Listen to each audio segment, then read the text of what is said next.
I had some good questions at the monthly review session last night and wanted to cover them for the YouTube channel because I think they're really good questions. So the first one was what to do if you are working on recovery, you might have been doing better, and then you hit these intense, challenging moments where the distress is so high that everything goes out the window, and you might even have family members or partners reminding you of recovery methods and what you're trying to do, and yet it feels so strong and intense. And first thought I had was to be really self-compassionate, that this is typical in OCD, that even really well experienced therapists who are awesome at helping people with OCD and are very established in their recovery, and advocates like that as well also have difficult moments and setbacks, and many have talked about relapses, being very honest about going back into a place where the OCD is really challenging. So we want to be self-compassionate and not go, well, this is something wrong with me, or I'm doing recovery wrong, or another way of beating ourselves up. Then we want to, in the moment afterwards, to really analyze what went on, like, an athlete looking at the video of their play and looking at, chain by chain or frame by frame, like what happened, how did the skills break down, and how was it that I lost my insight and got really sucked into the OCD. And sometimes you find it's like hours earlier or the day earlier, there might have been this real, build up of pressure that then led to that moment. And if we'd got the skills in earlier of diffusion, acceptance, present moment attention, letting go of compulsions, being self-compassionate, if we'd done all of that earlier, it may not have got to that difficult place. So we can be ready for that next time. We can learn, what caused us to lose it. Was it the intensity of the symptoms? Was it the stress of the trigger? Was it in the thoughts? Was it in the feelings? And then from there, what skills do I need to work on more? Do I need better diffusion? Do I need more acceptance of feelings? Do I need stronger urge surfing muscles? So really identify what I need to work on to help me, and then increase the practice. When I was working on recovery, the biggest breakthroughs I had were after really hitting rock bottom and really being very stuck in it all day long, and very high anxiety, hyperarousal, and panic and dissociation and all that lovely stuff. I was in it so deeply that it kind of pushed me into this place of, right, I'm going to practice more, going to do more ACT skills, more ERP. I'm going to really work at recovery, more self-compassion as well. And you often need to do that. If you're hitting these points where you really lose it, it is more often than not a sign that our skills need to be strengthened. And yes, you sometimes build skills in weeks, months, but sometimes it does take longer, 6 months, a year, sometimes a few years if you've had OCD really tough and for a long time untreated, or you're in a real rough place in your life. So sometimes we just need to really double down and practice more and get really determined that I'm not going to let this pull me into this place of ongoing compulsions and high distress or depression or big avoidance or whatever it might be, or believing the OCD and starting to test out what we feel about it and things. I'm not going to go there. Instead, I'm going to double down on my OCD recovery skills and strengthen them and get there. That for me, this combination of daily targeted practice, the mindfulness skills from ACT or any other approach that does that, the targeted ERP, being very determined to do that every day, even if it's last thing at night. Many days I did it last thing at night before I went to bed because there hadn't been a chance in the day. So really just making sure we hit those practice hours, and then the ongoing use of skills in the moment in response to triggers, the ongoing response prevention in OCD terms. You know, using our ACT skills to just diffuse every time we're caught up in that rumination cycle and engage back in our values and goals and get really focused in life more again, and do that over and over and over again relentlessly. I think about, you know, make a 1 hour commitment, a 4 hour commitment, an 8 hour commitment. I'm just going to work my skills over and over. And if I really do that, and hand on heart, I've done that, and sometimes I have to do multiple days like this. Normally the next day is a little easier, but it might have seesawed back and forth a little bit for me.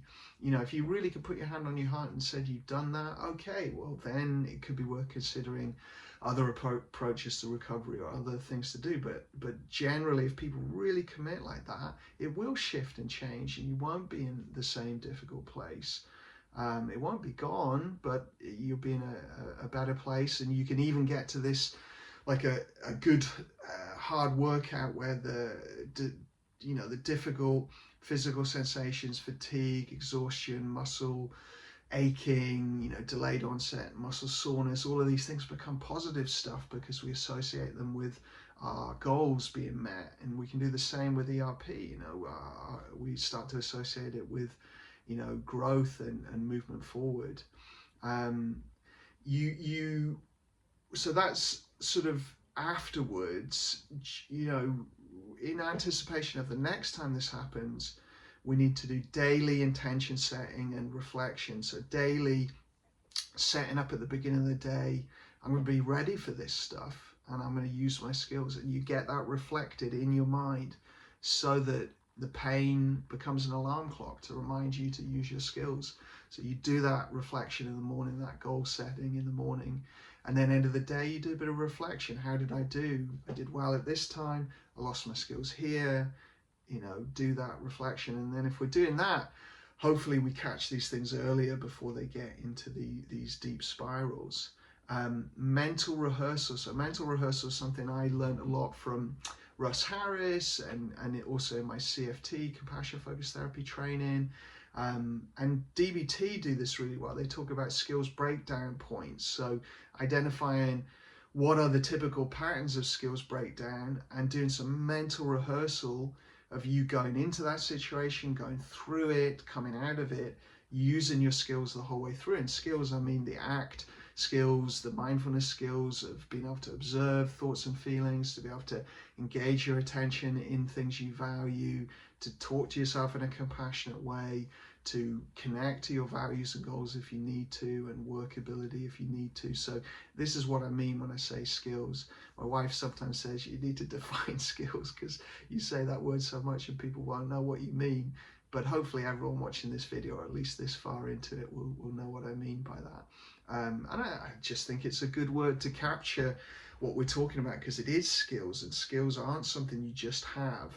You build over time, you develop over time. So I really like the word because it does reflect to me what it feels like to develop these things. So you do that mental rehearsal, you get ready to use your skills next time. And then the other part can be looking at, you know, your life, and is this intense spike telling you anything? Is it telling you not about the OCD content? So don't let this pull you into, oh, is Johnny saying it means there's something about the OCD content? No. Does it tell you are stressed in your life and you haven't been looking after yourself and you're not getting the right amount of sleep, or you're getting too much sleep? Is it, you know, are you getting the 7 to 9 hours sleep? Are you getting outdoors enough? Are you eating well? Are you exercising? Are you seeing people? Do you have meaningful hobbies? Do you have goals set? You know, are you living a balanced life that's taking care of you? And sometimes if you're not, then we get these intense spikes. It can also be unrelated problems in your life, that the OCD is coming up in what's called a dynamic relationship. So you have static relationship when OCD and your life and history and things are very unrelated, and it's more biological and genetics and the conditioned response. But you also have dynamic relationships where there is an interaction between the OCD and your history or your life. So sometimes, you know, if we are suppressing our anger a lot and not looking after our needs, suddenly you get OCD spiking up. And again, there's nothing about the content that's meaningful. It's more that's how our brain is choosing to transfer the anxiety that's being sort of caused by suppressing other things. It could be that it is telling us something about our history that is unresolved, in the sense that we need to be more compassionate to our past and reduce the shame, that might be at the heart of the OCD. We need to deepen our self-compassion. Is it telling us anything else about, basically our interpersonal relationships, our history, our current life stresses?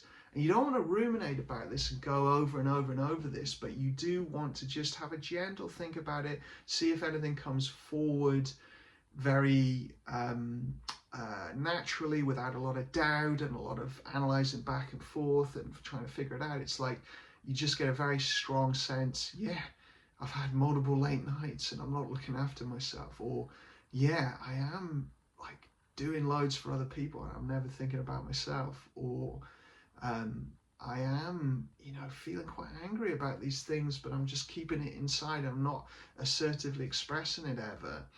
And if it's not clear, then just assume it's all a static relationship. It's all, as Reed Wilson would say, noise and not signal, and then just treat it with the OCD techniques. But sometimes it can be telling us something, just like any emotion can be.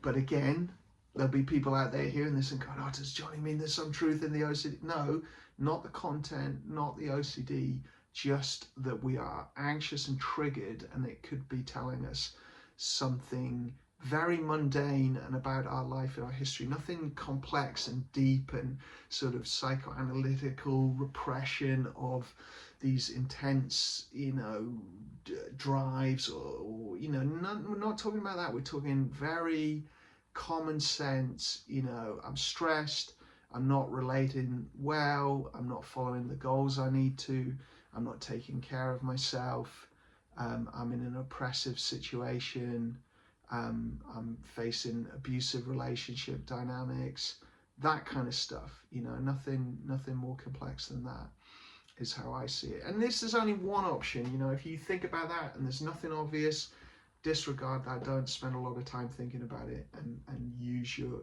skills to kind of strengthen your response to that setback.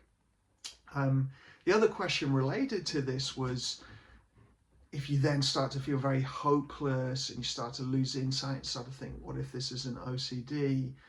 Well, I would say everything I've said is completely relevant to that.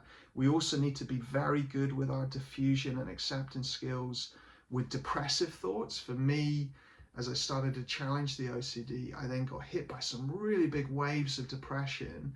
And I said to people that I was lucky in the sense that my OCD had made me do a lot of compulsive research, which now is good.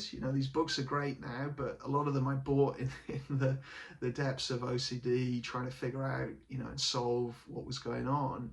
And the only good side of that was I knew a lot about depression by that point. I knew the evidence-based approaches to depression, like behavioral activation and things like that, to just keep moving, keep doing stuff. Don't surrender to the avoidance and the staying in bed and the unhealthy lifestyle habits it can push you into. So I didn't. I kept, doing values-based behavior as best I could at that point.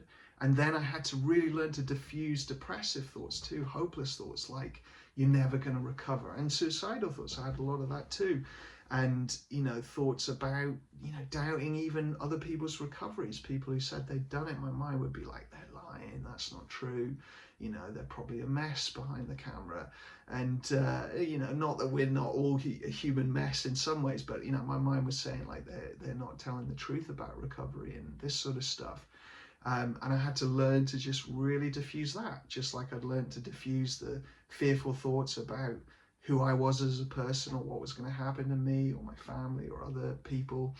I had to learn to diffuse that and focus on values. I had to learn to diffuse, you're not going to recover, this is too bad, you can't do it, you should give up, you should kill yourself. I had to do the same with that. And sometimes you have to do that as part of your OCD recovery. It's like as you push into the anxiety, OCD changes voice to a more depressive voice, or it merges with your inner critic, external critic, and it takes a more critical, judgmental form, or more of a shame form. And then we've got to develop diffusion and self-compassion to target that and get very good at it. And it's very believable. When I felt depressed, it was so convincing. I completely believed what my mind was saying. But I had to learn that I couldn't trust it. I hadn't been able to trust it with anxiety and OCD. Maybe I couldn't trust it with this. And then you start to get some momentum there, and then it becomes a bit easier. And I remember some memories of like hanging out with some younger family members at a park, and I was in this intense, heavy depression. My mind was telling me I should kill myself and all this sort of stuff. And I remember just having this moment of stepping back, diffusing, accepting this heavy, painful tiredness that had sadness that was sort of locked and blocked within it, but it was like a really emotionally painful feeling. I remember observing all of that and then going, attention in the play. I was going up and down the zip line with my younger family member and doing all this sort of stuff, and I suddenly felt like, yeah, I can do this.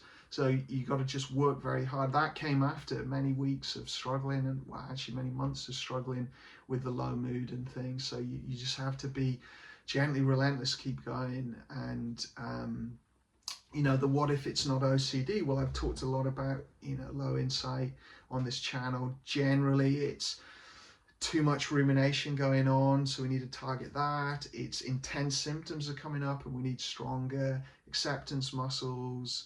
It's unworkable beliefs, so we're believing that minds are always trustworthy, emotions are always trustworthy, rather than as I heard an evolutional scientist talking the other day saying that problem people make is they either think emotions are completely irrational and should be ignored, or they think they are completely giving us wisdom and telling us really important stuff. And actually it's right in the middle, that sometimes emotions can tell us something useful, but it doesn't come with a load of doubt and rumination. It's very obvious and without that doubt. And then other times they're not telling us anything at all, and our body is misfiring, and they're not ancestral wisdom or your body keeping the score or anything else. It's a misfiring threat center in your brain. So it's learning that you don't need to get into that too much, but often if you're really in the struggle and you look at your life and nothing good is coming of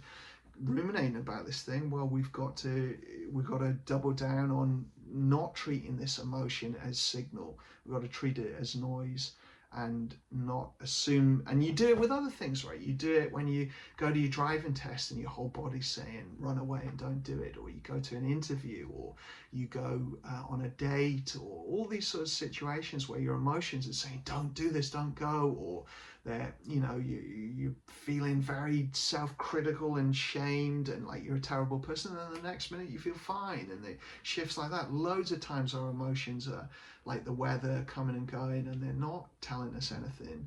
I operate with the assumption most of the time my thoughts and feelings aren't telling me anything useful, unless it aligns with my values and it is taking me in the direction I want to go in my life. And the rest of the time I'm going to use my skills with it, and I suggest you do the same, or at least try doing the same, and then see what happens over a period of time if you do that, and does it become more workable.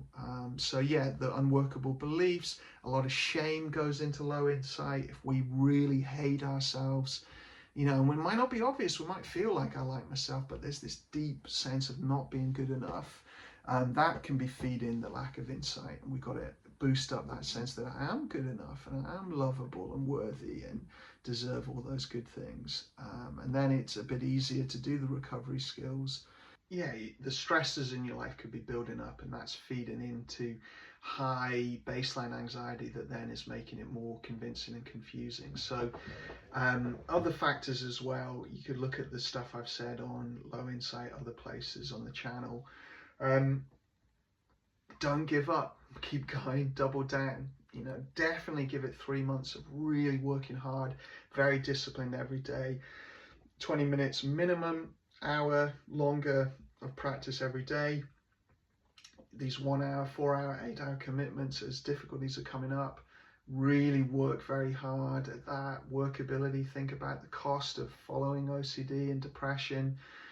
Think about values and goals, reflect on that a lot, take care of your baseline well-being, and get connected, spend a lot of time with people, and actually also listen to some good recovery stories. So listen to some inspiring recovery stories, people like Chris Tronston, and other people that have gone from that place of being very, very stuck in OCD and then live in a very values-based life, and find those stories. I was very inspired by Russ Harris and Steve Hayes, who both have their own mental health histories. I was inspired by, as many people, good old Claire Weeks, and then all the people who were then inspired by her approach that we're talking about acceptance.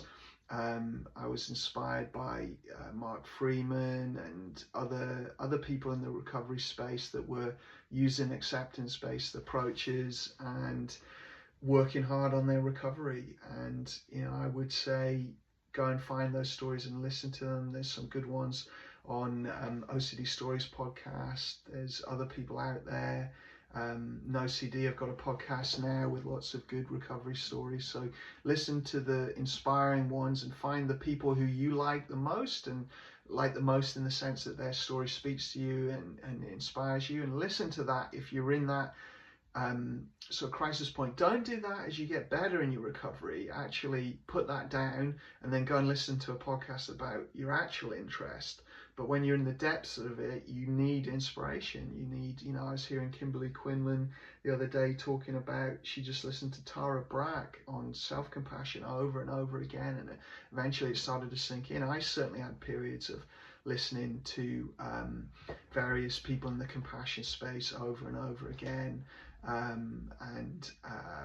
using that inspiration. Paul Gilbert had depression in the past. He talked about that, and Chris Germer and his public speaking anxiety, and lots of people. Marsha Linehan with her experience with borderline personality disorder and very intense mental health struggles in her youth.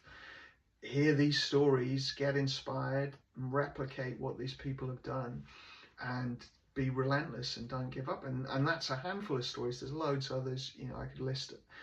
At the time when I was really working on it, I was reading lots of people's stories compulsively, but it was a sort of methadone, slightly useful compulsion to get me off the heroin of the really intense compulsions. So it was something that was inspiring action and going in the right direction.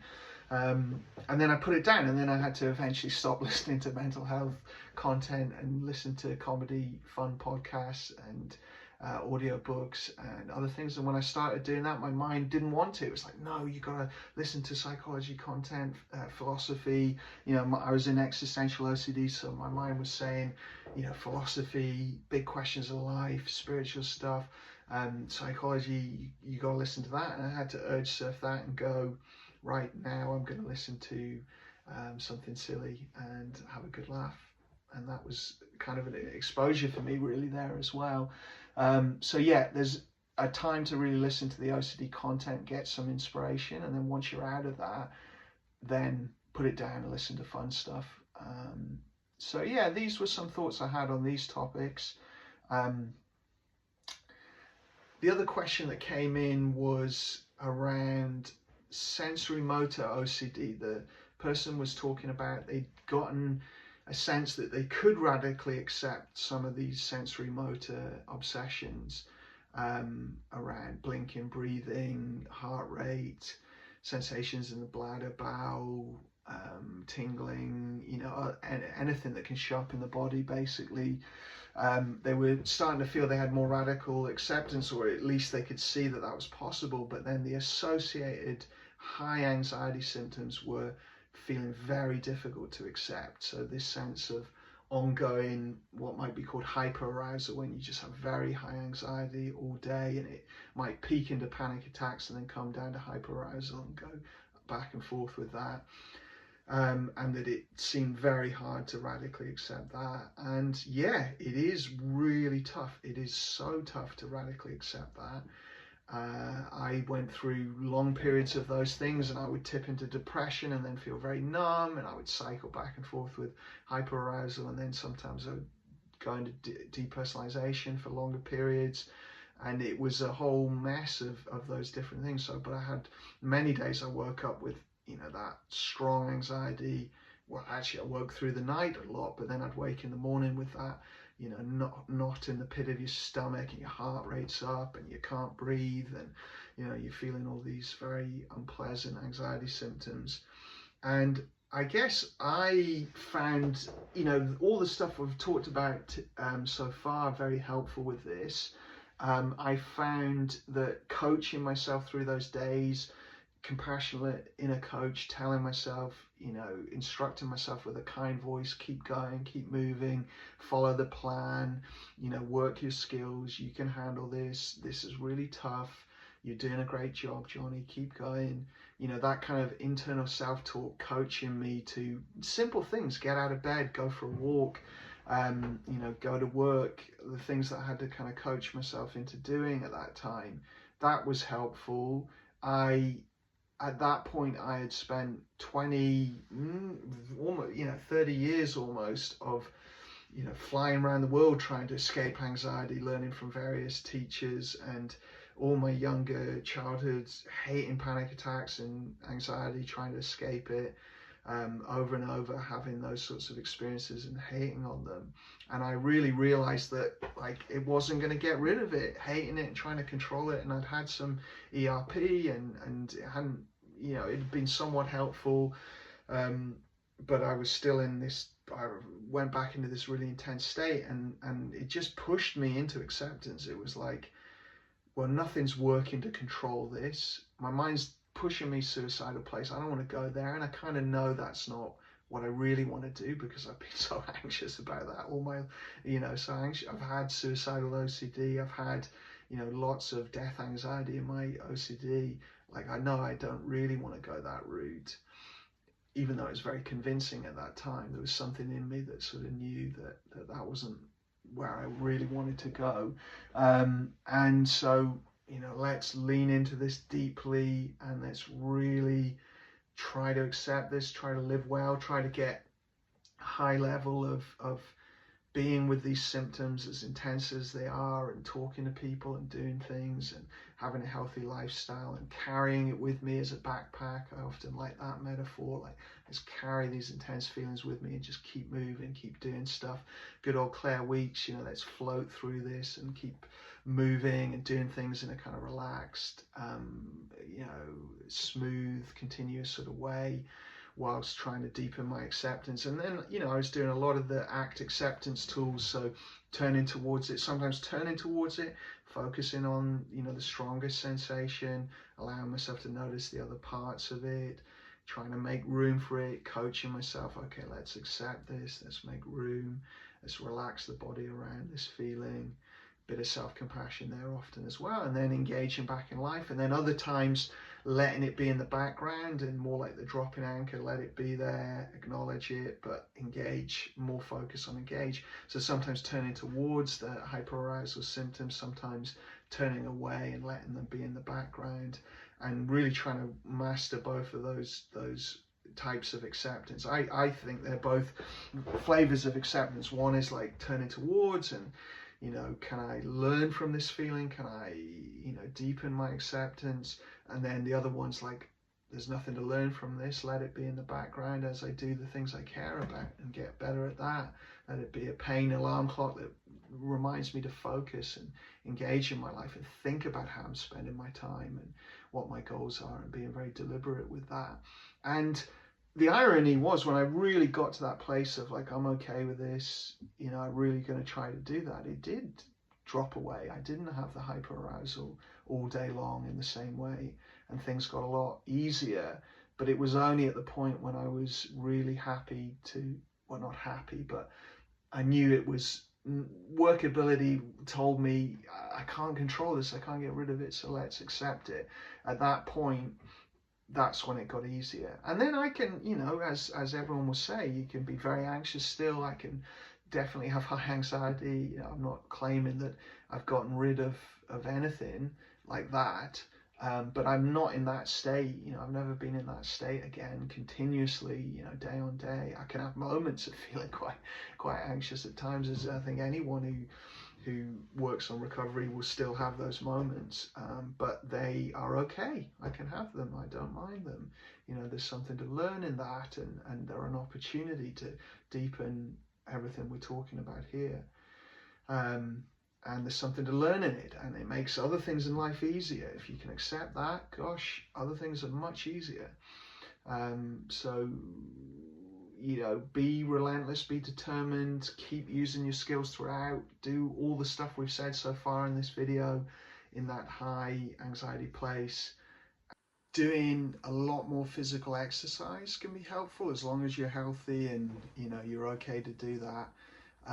It can be hard to do it because of the depression that might be there, or it's not a magic bullet. It's not going to get rid of that anxiety, but because we're in such high threat response, if you're running quite a lot of miles a week, or cycling a lot more, or swimming, or strength training, it's often good to do a combination of strength and cardio, and doing more and more intense. Often people who have high hyperarousal, it can be a combination of, you have a more sensitive nervous system. We often have that with OCD, so the signal is sort of louder, that it's coming from the nervous system. But also it can be that we are struggling with the anxiety more and it's amplifying it. And you can have both of those things going on. You've got a natural biophysiology that is turned up, and in DBT they talk about being like an emotional burns victim. So your emotions are that much rawer and more intense,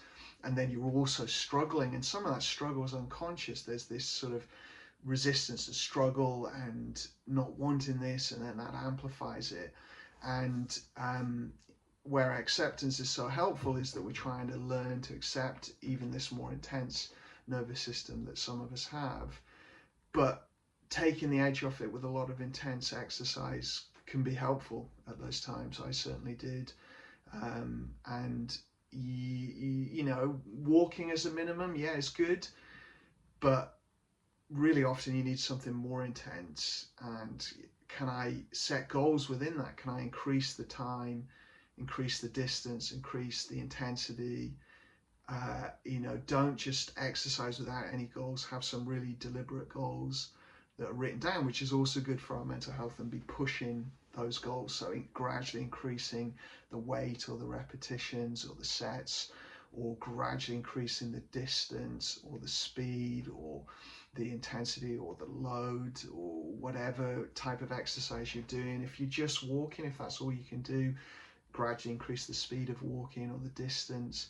So physical exercise is not elixir to this, despite the research that's very positive for mental health, for physical fitness. And it shows that in some studies it's outperforming antidepressants and things like that. At the same time, I've worked with plenty of people who exercise a lot and are in these sorts of states, so it might just take the edge off things a little bit, make it a little bit easier, gives you something external to focus on that's supportive. And yeah, trying to take care of your well-being is going to help with that baseline physiology. And connect to people as well. Have good connection, be with the right people. Some of these people you might just do stuff with them, you don't even tell them that you're going through it. Other people you might talk about it a bit if they're supportive. And I did that. I mean, I found actually I talked a bit about it, but ultimately I had to learn to do it myself. But it was very helpful socially connecting and connecting with people, and not telling them actually I was in this state, but trying to focus and be present and engaged with the people I was with. That was very helpful. There were times I talked to people who were supportive, and it was good in that moment, but ultimately it felt to me more I had to learn to do this myself, but being with people was undoubtedly, a very helpful thing. Being with good, kind, supportive people who aren't judging you and are, okay if you're not on your top form, and they'll still do activities with you, go for a walk or do something fun. Find those people if you don't have them, join some groups and try and search them out, some mental health recovery groups, or find some ways to connect with those people. And that's a big support as well.